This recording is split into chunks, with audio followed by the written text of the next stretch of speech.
สวัสดีครับผมสกายนะครับ คลิปนี้ผมก็จะมาสนุกกับการวาดเหล่าไททันจากเรื่อง Attack on Titan กันต่อนะครับโอ้โหศึกมหาสงครามพาเหล่ามนุษย์ยักษ์นะครับโอ้โหบอกเลยคลิปนี้ต้องเดือดแน่นอนครับไม่เดือดไม่ได้แล้วนะครับตอนนี้ เราก็มาวาดกันเลยนะครับนี่ผมก็จะมาวาดไททันกรามนะครับ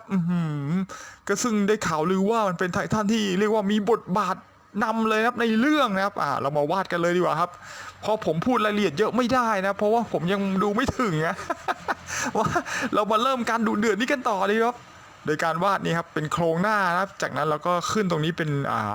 เขาเรียกว่าอะไรเดียเป็นร่องฟันนะเป็นร่องเขี้ยวต้องบอกเป็นร่องเขี้ยว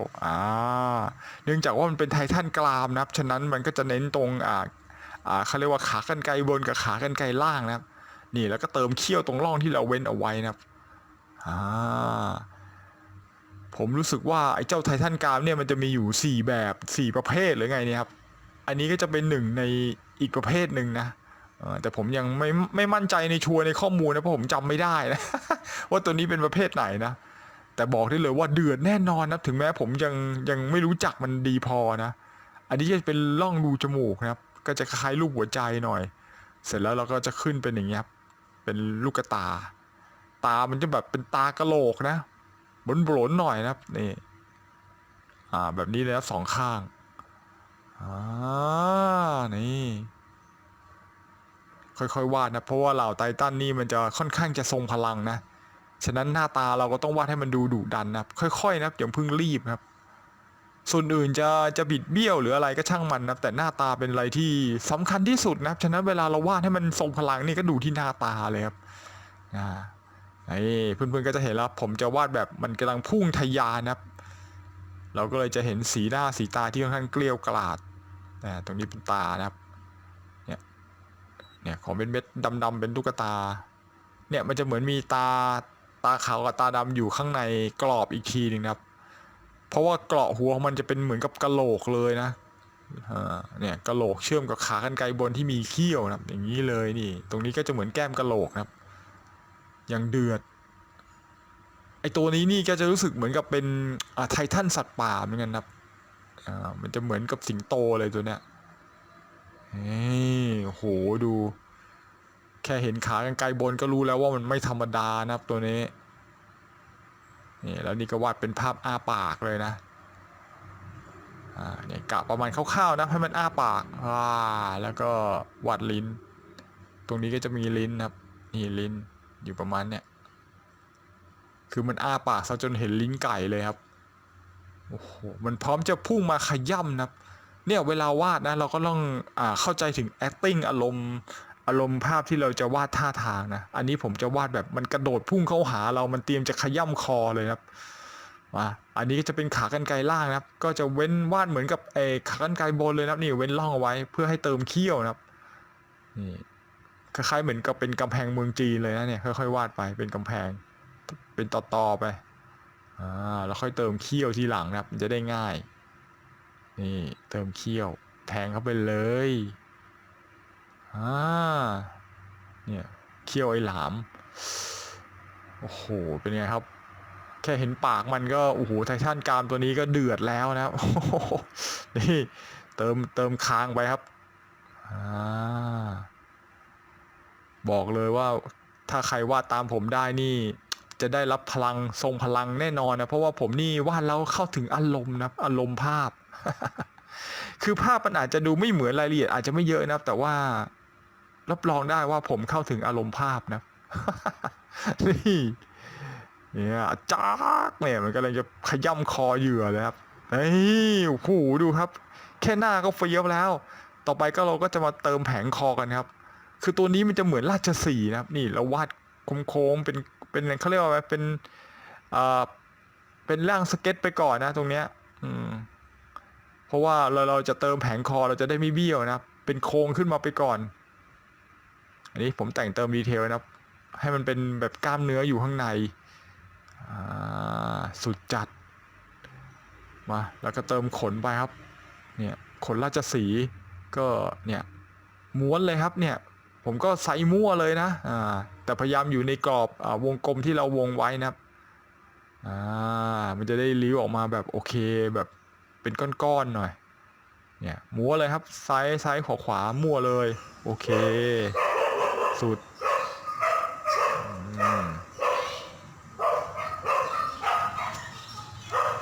ตอนนี้หมามันก็แบบ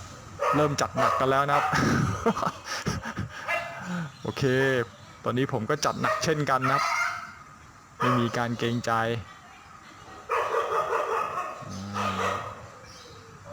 โอเคนี่ค่อยๆเติมผลนะครับเลี้ยวๆไปให้ติ้งต่างว่ามีลมพัดนะครับหรือถึงจะไม่มีเราก็โค้งไปนะครับเนี่ยมันจะได้ดูสวยดูพลิ้วต่อไปเราก็จะทำการวาดอนาโตมีอนาถานะครับนี่ประมาณนี้เลยโอ้โหอย่างเดือดขอโทษนะพักนี้นี่คือมันอยู่ในช่วงไม่อยากบอกมันอยู่ในช่วงที่กำลังจะแพร่พันธุ์นะฉะนั้นมันก็เลยเดือดเป็นพิเศษนะสำหรับคลิปนี้นะครับจะไม่ทำก็ไม่ได้นะเวลาก็ไม่ค่อยมีนะ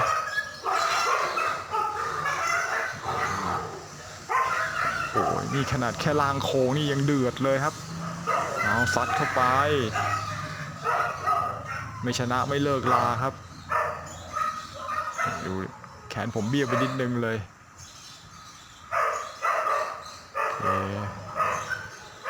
นี่ลากเป็นแขนท่อนล่างครับแล้วก็ตัวนี้มือก็จะมีเขี้ยวโอ้ฟื้นไป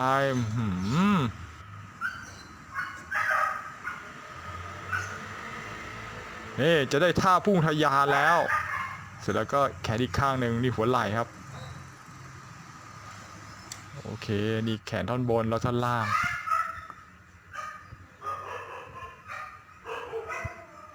นี่มือครับมือก็เนี่ยแบมือมาแล้วก็จะเห็นเขี้ยวเล็บมันเดือดขนาดถอนกันใหญ่เลยนะครับโอ้โหนี่แค่นี้เราก็ได้ร่างอนาโตมีอนาถาครับนี่มีร่างนี้แค่นี้ก็เดือดแล้วนะครับโอ้โหสมกับฉายานะครับเป็นไททันกรามนะครับแค่วาดก็สงครามปะทุแล้วอ้าวจัดเข้าไปจัดให้หนัก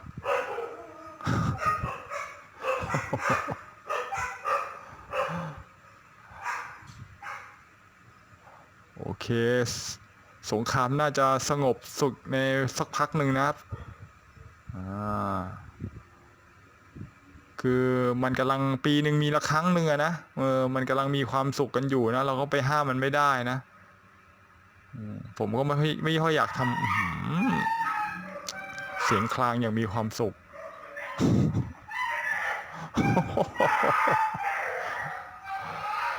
ใจเย็นเราก็วาดกล้ามเนื้อนะครับนี่วาดไปก็สั่นไปนะครับนี่ประมาณนี้นี่มันเสียงมีความสุขหรือเสียงทรมานก็ไม่รู้นะ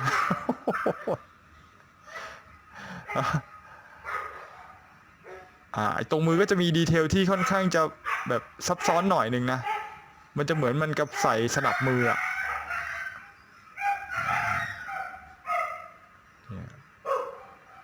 ความน่ากลัวสนับมือนะครับ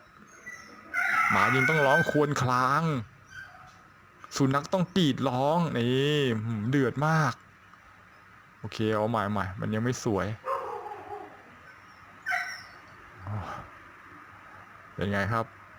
ตอนนี้ก็ค่อยๆเบาหูหน่อยโอเคก็ทำอย่างนี้ครับมันจะเหมือนกับเป็นล็อกนิ้วก็จะมีประมาณ3ข้อนะครับนี่แล้วก็มาเนี่ยใช้ใหม่ให้มันมี3ข้อนะประมาณนี้1 2 3เนี่ยประมาณนี้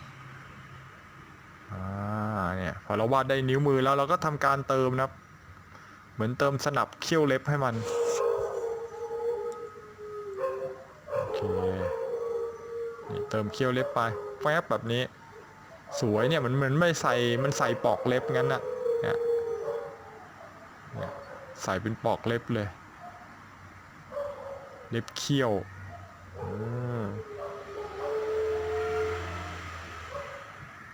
แล้วก็อย่างนี้เหมือนกันตรงนี้โอเคเนี่ยมันจะแบบมันจะมีปลอกอะปลอกเชื่อม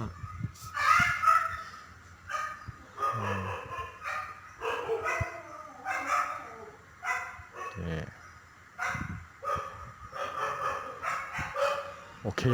เนี่ยประมาณนี้ครับอาจจะลำบากทุลักทุเลหน่อยแต่ก็ทนเอากันนะ ผมไม่มีเวลาที่จะไปพากย์เสียงเวลาอื่นนะมันแล้วแต่ชะตากรรมนะคนเรามันก็มีอุปสรรคนะมีความสุขมีความทุกข์มีอุปสรรคบางครั้งเราก็ต้องปล่อยวางนะโคตรเดือดใจเย็นพวกมาต่อไปแขนอีกข้างหนึ่งครับค่อยๆไปนะครับ ถึงแม้ว่าข้างนอกกำลังเดือด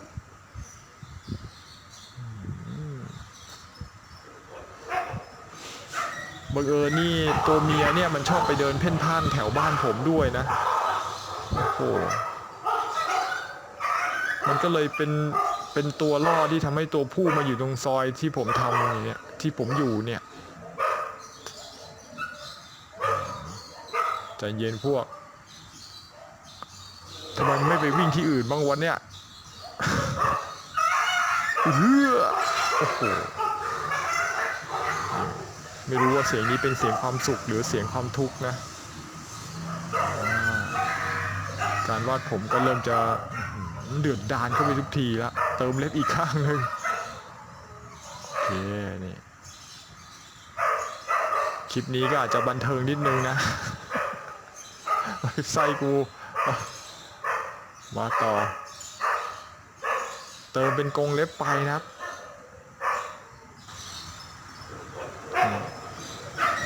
นิ้วก็วาดเป็นข้อ3 ข้อนะโอ้โหแม่งเดือดมากเอาอะไรต่อดีเติมเขี้ยว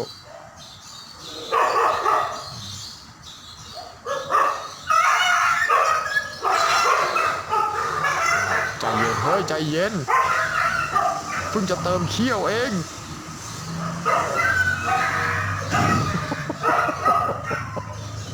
สงครามครั้งนี้ช่างเดือดนะ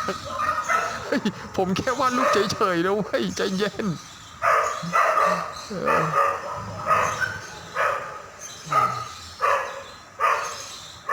โอเคเพื่อนๆดูตามไปเลยนะแล้วก็ฟังเสียงสงครามที่ไม่รู้ว่าจะจบลงตอนไหนนะครับ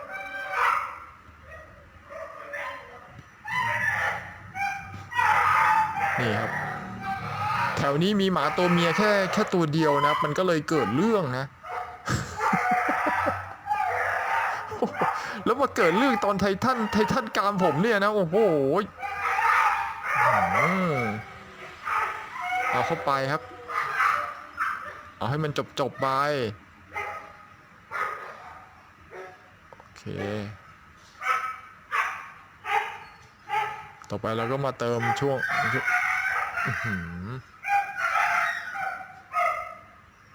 โคตรเถื่อนครับอันนี้จ้นนะเติมก้นไป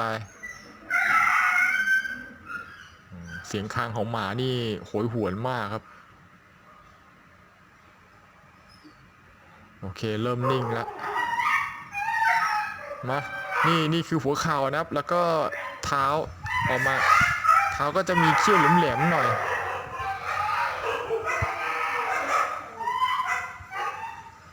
ค่อยๆขีดโอ้โหอย่างดูครับสมาธิกูจะหลุดแล้วจัดไปนี่หัวเข่านะครับ ลากกล้ามเนื้อลงมาเส้นไหนต่อเส้นไหนผมก็ไม่รู้นะผมก็ปาดมั่วไปลองปาดดู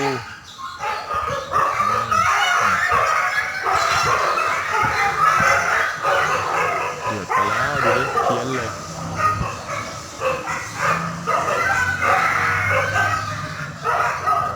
นี่คือขาท่อนล่างครับขีดมา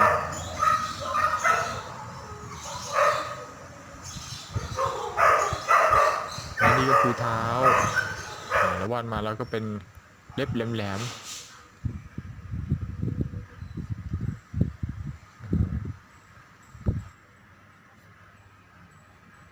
รู้สึกจะเริ่มสงบนะ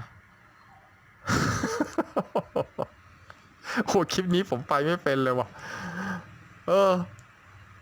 โอ้โหแม่งเดือดทั้งคลิปครับมาเงียบตอนจบ โอเค